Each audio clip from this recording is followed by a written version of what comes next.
আলাইকুম, সুমরাজাস লাইফস্টাইল নতুন একটি ব্লগে লাঞ্চ আইটেম রেডি করছি। আর খুব অল্প সময়ের মধ্যে হেলদি স্বাস্থ্যকর খাবার কীভাবে তৈরি করা যায় এটা তোমাদের সাথে আমি সবসময় শেয়ার করে থাকি। আজকেও একটু নিয়ে এসেছি, আমি ভেজিটেবল তৈরি করছি।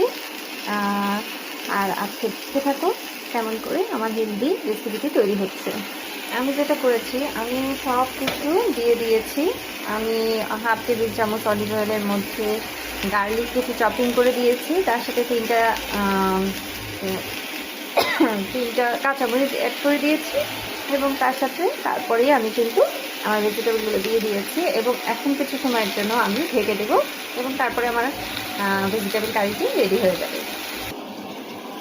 ভেজিটেবলটি এইভাবে ঢেকে দিয়েছি, মিনিমাম 10 মিনিট পরে আমি এটাকে খুলে ফেলবো এবং আমার রেসিপিটি রেডি হয়ে যাবে।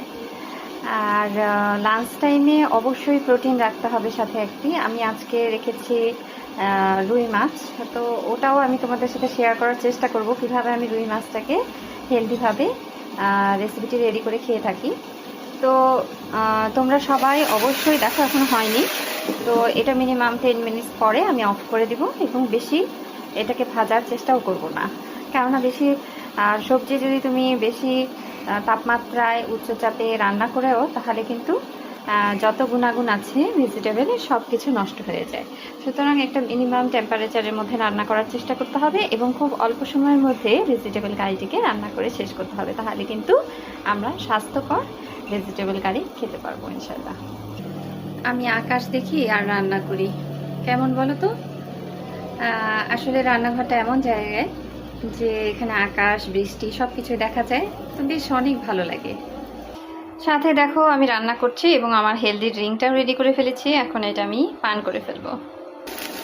দেখো আমার রেসিপিটি রেডি হয়ে গিয়েছে, এটা এখন আমি সার্ভ করে দেবো। আর তোমরা অবশ্যই আমার রেসিপিটি তোমাদের কেমন লেগেছে এবং আমার রান্নাগুলো কেমন লাগে তোমাদের অবশ্যই ট্রাই করবে এবং আমাকে লাইক, কমেন্ট এবং সাবস্ক্রাইব করতে অবশ্যই ভুলবে না।